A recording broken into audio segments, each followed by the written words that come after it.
Ji.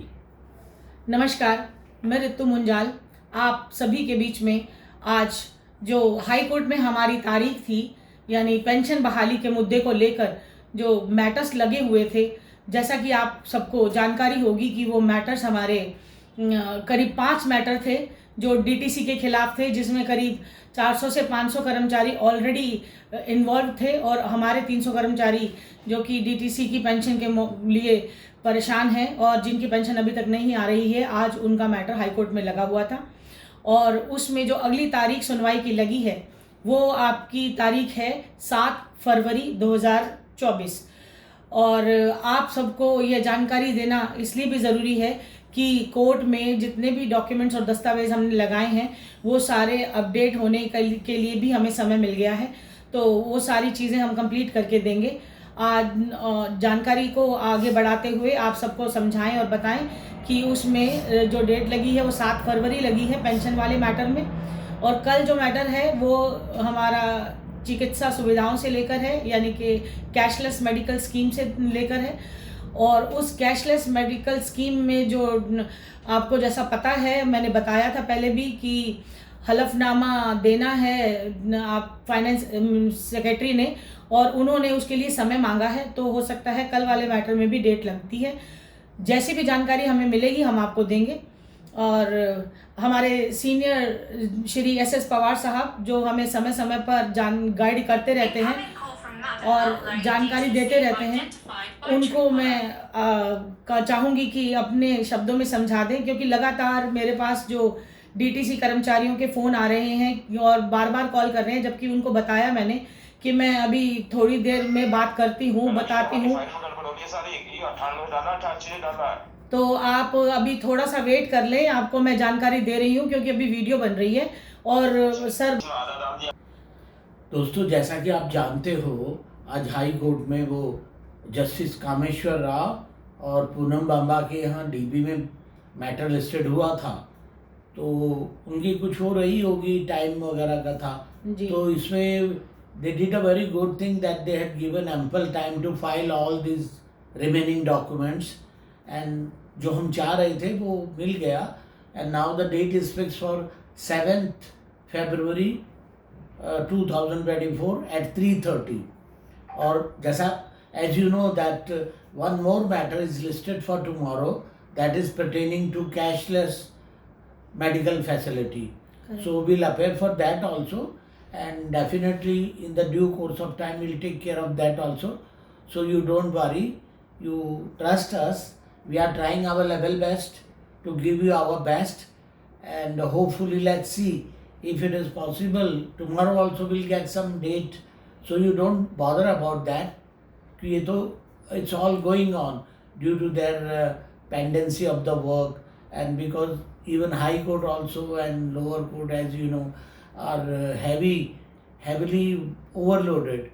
So today at 12 o'clock, since 12 o'clock they started giving dates and all this thing. जी। But we were very eagerly watching for our items, and we mentioned our items, and ultimately we got 7th February 2024 at 3:30 p.m. So you get in touch with us and remain with us, so that from time to time we can give you all the information pertaining to this cases pending in High Court. Thank you very much. Sir, जैसा कि मेरे एक सवाल है, आज हमसे कुछ marshals भी मिलने आए थे। डीटीसी से जिन मार्शल्स को हटाया गया है और उनको अचानक बिना कोई नोटिस दिए हटा दिया गया है और उनकी सैलरी उनके अकाउंट में ट्रांसफ़र नहीं हुई है, तो उनके लिए सर क्या रेमेडी है, वो क्या रिलीफ ले सकते हैं, कैसे अपने हक की मांग कर सकते हैं और जो अनजस्टिस उनके साथ हुआ है? Yes, Ritu, you are right. I do remember in the morning some marshal came there in our chamber, and they are also just like any other employee of DTC. Ji. But all smells something fishy, कि without any appointment or without anything they were appointed as a marshal, and for few months they were getting their salary also in their account. But now all of a sudden they says कि no, you stop working from tomorrow. So it seems very suspicious how you can terminate service of any employee without duly informing them. But they are doing like that because same parties are involved in that, Delhi Admission and DTC. Ji. So, and almost I think they are 10,000 in quantity. So their life totally got a stunt because they were family men. Now how will they run their livelihood? Simply just saying to anybody that you don't come from tomorrow on work, this is totally violation of the natural justice. But further we advise them, you don't worry, you bring us all the documents like your appointment letter and since when you are working with DTC and how long you were getting your salaries and all blah blah. So let them bring all those documents, then we'll take care of them also. And we advise them accordingly. If they'll come with us, so definitely we are going to defend them and we are going to help them. Thank you very much. Very, very true, sir.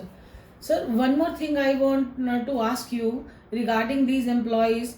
एक तरफ तो हम देखते हैं कि जो marshals हैं यानी जो यंगस्टर्स हैं उनको भी सैलरी ना देना, दूसरी तरफ जो इतने सालों से हम देख रहे हैं कि जिन्होंने डीटीसी को अपना पूरा जीवन दिया उनको पेंशन ना देना, तो क्या जुडिशरी और क्या इस सरकार सिस्टम जो जिस तरह से चल रहा है यानी कि बेरोजगारी भी बढ़ रही है, भूखमरी बढ़ रही है, गरीबी के हालात में लोगों को जीने के लिए मजबूर कर रही है सरकार भी, और जहाँ तक कहूँ कि ये लचीली न्याय व्यवस्था भी। सर अगर ऐसा होगा तो इसका सॉल्यूशन नहीं निकलेगा और ये बढ़ता जाएगा, तो ये जो नासूर दर्द है इसका कोई इलाज होगा या नहीं होगा, और होगा तो आखिर क्या होगा finally? You are right, Ritu. I do agree with you because they are the young people. I am not talking about those who retired voluntarily or non-voluntary. That matter is still pending. But the people, the Delhi government and their ministers, sometimes I feel that knowingly they are doing all this thing. Instead of providing them good ample chances of services, good conditions, and in other way they are saying that no, it's a welfare state and we are taking care of all labor welfare. But after seeing such incident, it seems to be very suspicious that they want to create more and more unemployment among them. Once whatever they were doing, but they were serving DTC and their life was going on. But all of a sudden they say, no, you don't come from tomorrow and you stop working from tomorrow. This is not fair enough. Rather, it's very bad in the eyes of law. But if they'll come, definitely we'll take care of them because they are the culprit. The DTC and the higher official of the Delhi government, including few ministers also, because if they want to resolve this issue, but they don't want to resolve it. They want to create more and more complication, contradiction, and troubling the people. If they are young people and they have invested their some 10 to 15 years in the service, now at this stage where they'll go? Sometimes they say you be the marshal, you do that, and it's okay, but some law should be there. The judiciary has also to look into the picture. Okay, what they are doing, what they are suffering. After all, they are also human beings. They wasted their precious time of life for these people and they devoted their golden period of this DTC.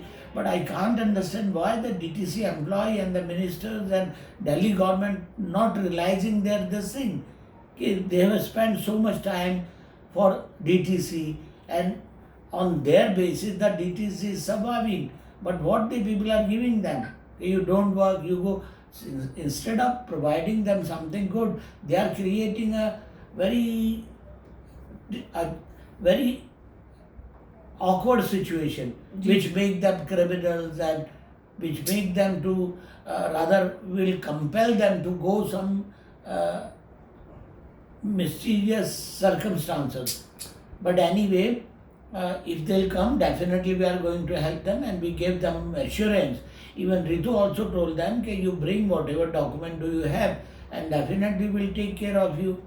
Because I don't know, sometimes I feel that the Delhi government and the DTCs knowingly doing all this thing as if they want to get rid of all these people.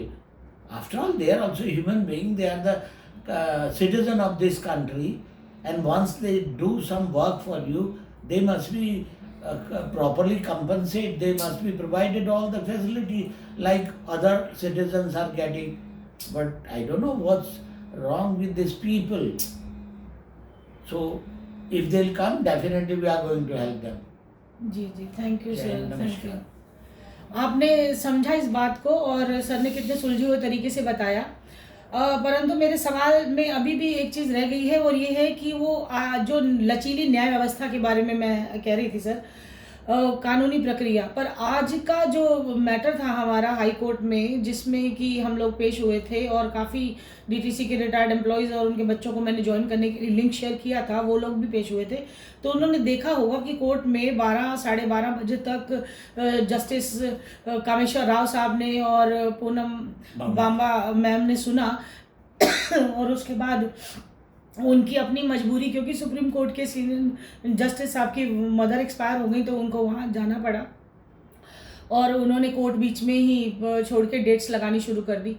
तो अभी ये तारीख पे तारीख लगने का भी एक जो सिलसिला है, इसे भी क्या कह सकते हैं और कैसे ख़त्म किया जाए, इस पर भी विचार विमर्श करना होगा और हमें जल्दी से जल्दी अब इंसाफ को जन जन तक पहुंचाने की कोशिश करनी होगी। और जो अपनी पर्सनल मजबूरियां और पर्सनल तकलीफ़ है उनसे तो हम रोज़ लड़ ही रहे हैं, लेकिन दूसरों का सहारा बन के उनकी मजबूरियों को, उनकी प्रॉब्लम्स को हल अगर हम नहीं करेंगे और हमें अगर पावर मिली है, अथॉरिटी मिली और नहीं करेंगे तो भी एक दर्द जो है वो कम नहीं होगा, जो बढ़ता ही चला जा रहा है। पहले तो हम भ्रष्टाचार की बातें कर रहे थे और भ्रष्टाचार को मुद्दा बनाकर हमने आपको बताया था कि किस तरह से अधिकारी भ्रष्टाचार में लिप्त हैं और उनकी पोल खोली थी। लेकिन आज की डेट में अब मजबूरियां दिखाई दे रही हैं चारों तरफ, सबकी मजबूरियां हैं, कोर्ट की अपनी मजबूरी चल रही है और आपने जैसे देखा ही होगा मिनिस्टर्स की अपनी मजबूरी चल रही है, उनके ऊपर जिस तरह से केसेस बन रहे हैं और परेशानी की हालात में है, और दूसरी तरफ आपको पता ही है भ्रष्ट अधिकारियों का क्या हाल है। तो इसी के साथ मैं आपको इतनी ही जानकारी जो आज हमारे पास अवेलेबल थी हम देंगे और बाकी की जानकारी के लिए हम फिर जुड़ेंगे, फिर मिलेंगे और आपको सब बताया जाएगा। और अगर आप कोई बात पूछना या जानना चाहते तो आप कमेंट बॉक्स में लिखिए, हमसे बात करिए, पूछिए और जैसे ही समय मिलेगा हम आपको जवाब देंगे। मीनवाइल आप वीडियो को शेयर करके इसे आगे बढ़ाइए ताकि सब तक ये जानकारी पहुँचे और जो जो इसका लाभ ले सकते हैं वो लें। और जो जहाँ तक पेंशन का मैटर है, हम सरकार और न्याय व्यवस्था दोनों के बीच की कड़ी बनकर आपके लिए आपके साथ जुड़े हुए हैं। जैसे कि सर ने आपको बहुत अच्छे से तरीके से समझाया कि अगर आप हमारे पास आएंगे डेफिनेटली हम आपकी पूरी मदद करेंगे। आपको जहाँ जिस अथॉरिटी से आपको इंसाफ नहीं मिल रहा है या जहाँ से उम्मीद है हम वहाँ आपको इन उम्मीद पर खरे उतर के आपको इंसाफ दिलाने की कोशिश करेंगे। इसी के साथ मैं अपनी वाणी को विराम देती हूँ और सर को भी बहुत बहुत धन्यवाद करती हूँ कि आप लोग का सहयोग करें और हम सब एकजुटता के सूत्र में बंधें। नमस्कार, आपकी बेटी ऋतु मुंजाल। जय हिंद, जय भारत।